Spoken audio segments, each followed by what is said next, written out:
Hello everyone, welcome to online target study channel.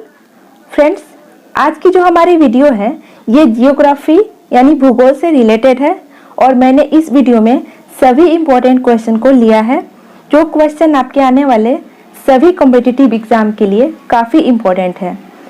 और अगर आप किसी भी एग्ज़ाम की तैयारी कर रहे हैं तो ये वीडियो आपके लिए काफ़ी यूज़फुल होने वाली है, इसलिए बिना टाइम वेस्ट किए चलिए वीडियो को स्टार्ट करते हैं। तो आज का हमारा फर्स्ट क्वेश्चन है, पाकिस्तान की सीमा भारत के कितने राज्यों से लगती है?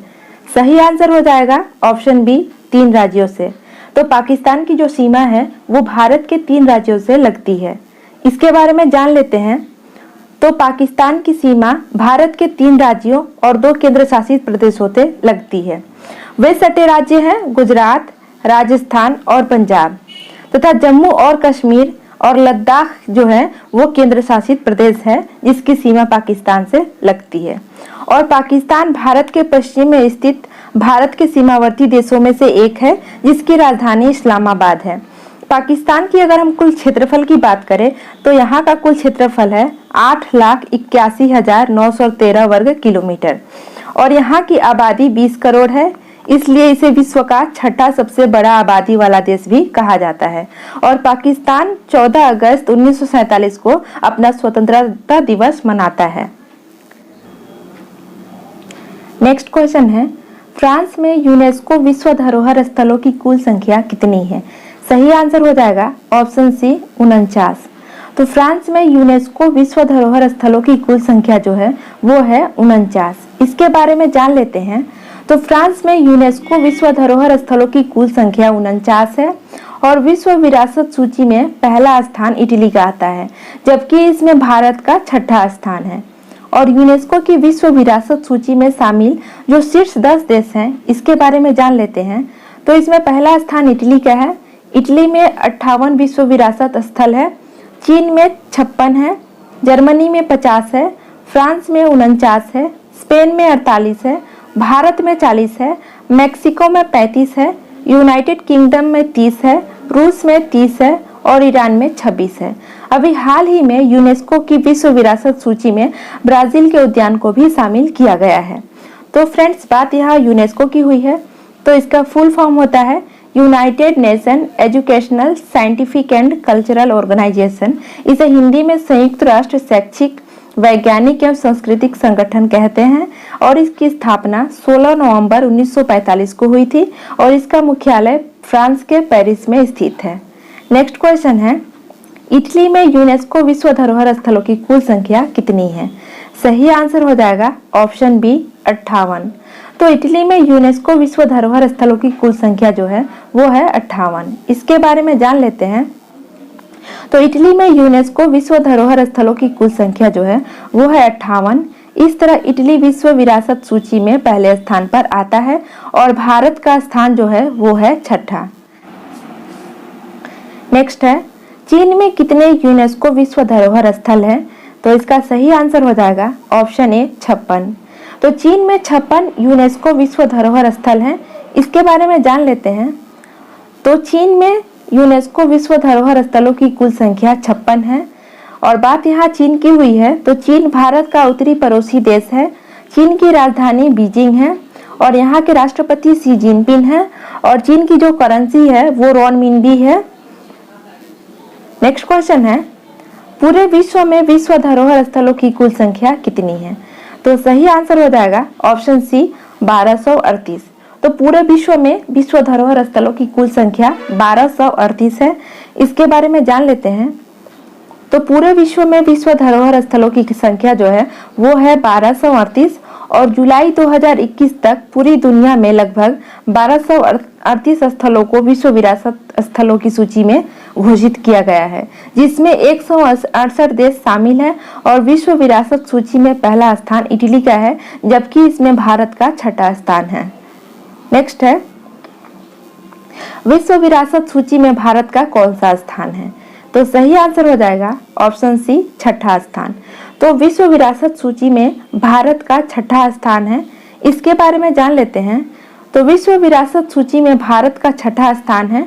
वर्तमान में भारत में 40 विश्व धरोहर स्थल मौजूद है। इन्हें दो भागों में बांटा गया है, एक है सांस्कृतिक और दूसरा है प्राकृतिक। 2017 में भारत के 4 स्थलों में आयोजित होने वाले कुंभ मेला को भी यूनेस्को के सांस्कृतिक अमूर्त सांस्कृतिक धरोहरों की सूची में शामिल किया गया था। यूनेस्को की विश्व विरासत सूची में नवीनतम शामिल भारत का जो स्थल है उसका नाम है धौलावीरा। ये गुजरात में स्थित है। नेक्स्ट है, भूटान की सीमा भारत के कितने राज्यों से लगती है? तो सही आंसर हो जाएगा ऑप्शन बी, 4 राज्यों से। तो भूटान की जो सीमा है वो भारत के 4 राज्यों से लगती है। इसके बारे में जान लेते हैं। तो भूटान की सीमा भारत के 4 राज्यों से मिलती है और भूटान से सटे जो राज्य हैं उसका नाम है सिक्किम, पश्चिम बंगाल, असम और अरुणाचल प्रदेश। तो भूटान भारत के उत्तर में स्थित है। यह आधिकारिक तौर पर किंगडम ऑफ भूटान के नाम से जाना जाता है और इसकी राजधानी थिम्पू है। भूटान का क्षेत्रफल 38,394 वर्ग किलोमीटर है और इस देश की अर्थव्यवस्था में प्रमुख योगदान जो है वो कृषि, वानिकी और पर्यटन का है। नेक्स्ट है, म्यांमार की सीमा भारत के कितने राज्यों से मिलती है? तो सही आंसर हो जाएगा ऑप्शन बी, 4 राज्यों से। तो म्यांमार जो है इसकी सीमा भारत के 4 राज्यों से मिलती है। इसके बारे में जान लेते हैं। तो म्यांमार की सीमा भारत के 4 राज्यों से मिलती है और म्यांमार से सटे जो राज्य हैं वो है अरुणाचल प्रदेश, नागालैंड, मणिपुर और मिजोरम। म्यांमार भारत के पूर्व में स्थित है और म्यांमार आधिकारिक तौर पर the Republic of union of Myanmar के रूप में जाना जाता है। इसकी राजधानी नेपिदा है और म्यांमार का कुल क्षेत्रफल 6,76,578 वर्ग किलोमीटर है। इस देश में वर्मी भाषा का अत्यधिक चलन है और यहाँ पर प्रमुख रूप से धान की फसल की जाती है। यहाँ पर बौद्ध धर्म को प्रमुख धर्म माना जाता है और म्यांमार 4 फरवरी 1948 को अंग्रेजी शासन से मुक्त हुआ था, जिसके बाद यह एक स्वतंत्र राष्ट्र बन गया है। नेक्स्ट है, चीन की सीमा भारत के कितने राज्यों से लगती है? सही आंसर हो जाएगा ऑप्शन बी, 5 राज्यों से। तो चीन जो है इसकी सीमा भारत के 5 राज्यों से लगती है। इसके बारे में जान लेते हैं। तो चीन की सीमा भारत के 5 राज्यों से लगती है और चीन से सटे जो राज्य हैं वे हैं लद्दाख, हिमाचल प्रदेश, उत्तराखंड, सिक्किम और अरुणाचल प्रदेश। चीन भारत के उत्तर में स्थित है। यह भारत का सबसे बड़ा पड़ोसी देश है। इसकी राजधानी बीजिंग है और पीपल्स रिपब्लिक ऑफ चाइना दुनिया में सबसे अधिक आबादी वाला देश भी है और इस क्षेत्रफल के हिसाब से ये दुनिया में चौथा सबसे बड़ा देश है। चीन दुनिया की सबसे तेजी से बढ़ती अर्थव्यवस्थाओं में से एक है। इस देश में प्रमुख रूप से धान, चाय, चीनी की खेती की जाती है। नेक्स्ट है, नेपाल की सीमा भारत के कितने राज्यों से लगती है? सही आंसर हो जाएगा ऑप्शन बी, 5 राज्यों से। तो नेपाल जो है इसकी सीमा भारत के 5 राज्यों से लगती है। इसके बारे में जान लेते हैं। तो नेपाल की सीमा भारत के 5 राज्यों से लगती है और नेपाल से सटे राज्य हैं उत्तर प्रदेश, उत्तराखंड, बिहार, पश्चिम बंगाल और सिक्किम। नेपाल का कुल क्षेत्रफल 1,47,181 वर्ग किलोमीटर है और इस क्षेत्रफल के साथ नेपाल विश्व का 93वां सबसे बड़ा देश है। यहाँ की राजधानी काठमांडू है। यहाँ पर नेपाली भाषा बोली जाती है। यह ऐसा देश है जहाँ पर विश्व की सबसे ऊंची पर्वत चोटी माउंट एवरेस्ट है। इसके अलावा यहाँ दुनिया के 8 ऊंचे पहाड़ हैं और नेपाल को आधिकारिक तौर पर federal democratic Republic of Nepal कहा जाता है और यहाँ की पर्यटन देश की अर्थव्यवस्था का सबसे बड़ा स्रोत है। नेक्स्ट है, बांग्लादेश की सीमा भारत के कितने राज्यों से लगती है? इसका सही आंसर हो जाएगा ऑप्शन बी, 5 राज्यों से। तो बांग्लादेश की सीमा जो है वो भारत के 5 राज्यों से लगती है। इसके बारे में जान लेते हैं। तो बांग्लादेश की सीमा भारत के 5 राज्यों से लगती है। वे राज्य हैं पश्चिम बंगाल, मेघालय, त्रिपुरा, मिजोरम और असम। और दक्षिण एशिया में स्थित बांग्लादेश 16 दिसंबर 1971 को स्वतंत्र राष्ट्र बना। इसकी राजधानी ढाका है। इससे पहले बांग्लादेश को ईस्ट पाकिस्तान यानी पूर्वी पाकिस्तान के नाम से जाना जाता था, लेकिन 1971 में लिबरेशन युद्ध होने के बाद इसे पीपल्स रिपब्लिक ऑफ बांग्लादेश कहा जाने लगा। बांग्लादेश दुनिया का 8वां सबसे अधिक आबादी वाला देश भी है। नेक्स्ट है, भारत के दक्षिण पश्चिम में कौन सा भारतीय द्वीप स्थित है? सही आंसर हो जाएगा ऑप्शन बी लक्षद्वीप। तो भारत के दक्षिण पश्चिम में लक्षद्वीप स्थित है, इसके बारे में जान लेते हैं। तो लक्षद्वीप भारत के दक्षिण पश्चिम में अरब सागर में स्थित एक भारतीय द्वीप समूह है और लक्षद्वीप भारत का एक संघ शासित केंद्र शासित प्रदेश है जिसकी राजधानी कवरत्ती है।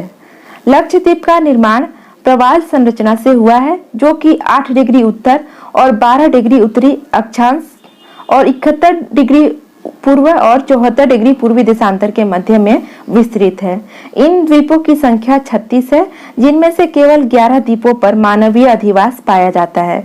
ये द्वीप केरल के तट से 280 से 480 किलोमीटर में स्थित हैं। लक्षद्वीप समूह को 2 भागों में बांटा जाता है। पहला उत्तर में अमीना द्वीपी व कन्नानौर है और दूसरा जो है वो दक्षिण में मिनिकॉय द्वीप समूह है। नेक्स्ट है पूर्वी घाट का सर्वोच्च शिखर का नाम क्या है? सही आंसर हो जाएगा ऑप्शन बी महेंद्रगिरी। तो पूर्वी घाट का सर्वोच्च शिखर का नाम है महेंद्रगिरी। इसके बारे में जान लेते हैं। तो पूर्वी घाट का सर्वोच्च शिखर का नाम महेंद्रगिरी है जिसकी ऊंचाई 1500 मीटर है। महेंद्रगिरी भारत के तमिलनाडु राज्य से कन्याकुमारी जिले और तिरुनेलवेली जिले की सीमा पर स्थित एक पर्वत है। पूर्वी घाट का विस्तार महानदी घाटी से दक्षिण में नीलगिरी तक है। नेक्स्ट है प्रायद्वीप पठार की सबसे लंबी नदी कौन सी है? सही आंसर हो जाएगा ऑप्शन डी गोदावरी नदी। तो गोदावरी नदी जो है वो प्रायद्वीप पठार की सबसे लंबी नदी कहलाती है। इसके बारे में जान लेते हैं। तो प्रायद्वीप पठार की सबसे लंबी नदी गोदावरी है। यह नदी महाराष्ट्र के नासिक जिले में पश्चिमी घाट पर स्थित त्रयंबक गांव से निकलती है। आंध्र प्रदेश में मछलीपट्टनम के निकट यह नदी बंगाल की खाड़ी में जाकर मिलती है और गोदावरी नदी की लंबाई जो है वो है 1465 किलोमीटर। इसके क्षेत्रफल की अगर हम बात करें तो इसका क्षेत्रफल 3.13 लाख वर्ग किलोमीटर है। इसके क्षेत्रफल का 50% भाग महाराष्ट्र तथा शेष कर्नाटक, ओडिशा, तेलंगाना तथा आंध्र प्रदेश में है। गोदावरी को वृद्ध गंगा और दक्षिण की गंगा के नाम से भी जाना जाता है। नेक्स्ट है दक्कन क्षेत्र में कौन सी मृदा पाई जाती है? इसका सही आंसर हो जाएगा ऑप्शन बी काली मृदा। तो भारत के दक्कन क्षेत्र में काली मृदा पाई जाती है। इसके बारे में जान लेते हैं। तो दक्कन क्षेत्र में काली मृदा पाई जाती है जो कपास की खेती के लिए सर्वोत्तम मिट्टी है। भारत में दक्कन पठार में काली मिट्टी के कारण वहां कपास की खेती बड़े पैमाने पर की जाती है और भारत में कपास की खेती मुख्य रूप से महाराष्ट्र, गुजरात और आंध्र प्रदेश में की जाती है। दक्कन पठार मुख्यतः लावा से बना हुआ है। इसलिए इसकी औसत ऊंचाई 600 मीटर है और दक्षिण में यह पठार 1000 मीटर तक ऊंचा है। इसे दक्कन का लावा पठार भी कहते हैं। इसका ढाल पश्चिम से पूर्व की तरफ है और दक्कन पठार के अंतर्गत मध्य प्रदेश, महाराष्ट्र, पश्चिम आंध्र प्रदेश, तेलंगाना, कर्नाटक, तमिलनाडु आदि राज्य आ जाते हैं। नेक्स्ट है स्थल मंडल की अधिकतम गहराई कहाँ पाई जाती है? सही आंसर हो जाएगा ऑप्शन ए प्रशांत महासागर में। तो स्थल मंडल की अधिकतम गहराई जो है वो प्रशांत महासागर में पाई जाती है। इसके बारे में जान लेते हैं। तो स्थल मंडल की अधिकतम गहराई प्रशांत महासागर में पाई जाती है और स्थल मंडल भूपृष्ठ पर पाए जाने वाले ठोस सेल पदार्थों की परतें हैं और प्रशांत महासागर में मरियाना गर्त सबसे गहरा बिंदु है और पृथ्वी का संपूर्ण स्थान जहां महाद्वीप स्थित है स्थल मंडल कहलाता है और स्थल मंडल ठोस भाग होता है और पृथ्वी के कुल 29% भाग पर स्थल है तथा 71% भाग पर जल है। नेक्स्ट है कौन सी नदी कर्नाटक और तमिलनाडु में बहती है? सही आंसर हो जाएगा ऑप्शन बी कावेरी नदी। तो कावेरी नदी जो है वो कर्नाटक और तमिलनाडु में बहती है। इसके बारे में जान लेते हैं। तो कावेरी नदी कर्नाटक और तमिलनाडु में बहती है। यह पश्चिमी घाट के पर्वत ब्रह्मागिरी से निकली है। इसकी लंबाई 800 किलोमीटर है और दक्षिण पूर्व में प्रवाहित होकर कावेरी नदी बंगाल के खाड़ी में मिलती है। इसकी उप नदियों का नाम सिमसाय, हिमावती एवं भवानी है और कावेरी नदी के किनारे बसा हुआ शहर है तिरुचिरापल्ली। हिंदुओं का प्रसिद्ध तीर्थ स्थान है और कावेरी नदी के डेल्टा पर अच्छी खेती भी होती है और कर्नाटक एवं तमिलनाडु के मध्य कावेरी नदी के पानी के बंटवारे को लेकर विवाद भी है। इस विवाद को लोग कावेरी जल विवाद कहते हैं। नेक्स्ट है पृथ्वी की बहन किस ग्रह को कहा जाता है? इसका सही आंसर हो जाएगा ऑप्शन बी, शुक्र ग्रह को। तो शुक्र ग्रह को पृथ्वी की बहन कहा जाता है, इसके बारे में जान लेते हैं। तो पृथ्वी की बहन शुक्र को कहा जाता है। शुक्र यानी वीनस सूर्य से निकटवर्ती दूसरा ग्रह है। यह सूर्य की परिक्रमा 225 दिनों में पूरा करता है। चंद्रमा के बाद यह रात्रि आकाश में सबसे चमकीला प्राकृतिक वस्तु है। यह पृथ्वी के सर्वाधिक निकट स्थित है। इसका द्रव्यमान व आकार पृथ्वी के समान है, इसलिए इसे पृथ्वी की जुड़वा बहन भी कहा जाता है। शुक्र ग्रह को पृथ्वी की बहन ग्रह भी कहा जाता है। यह सौरमंडल का सर्वाधिक चमकीला ग्रह है। आज का हमारा अंतिम क्वेश्चन है, सहारा मरुस्थल किस महाद्वीप में स्थित है? सही आंसर हो जाएगा ऑप्शन सी, अफ्रीका। तो सहारा मरुस्थल जो है वो अफ्रीका महाद्वीप में स्थित है। इसके बारे में जान लेते हैं। तो सहारा मरुस्थल संसार का सबसे बड़ा मरुस्थल है जो उत्तर अफ्रीका में स्थित है। इसका क्षेत्रफल 80,65,000 वर्ग किलोमीटर है, जो लगभग संयुक्त राज्य अमेरिका के क्षेत्रफल के बराबर है, जो अटलांटिक महासागर से नील नदी या लाल सागर तक विस्तृत है। सहारा मरुस्थल में दिन और रात के तापमान में काफी अंतर होता है।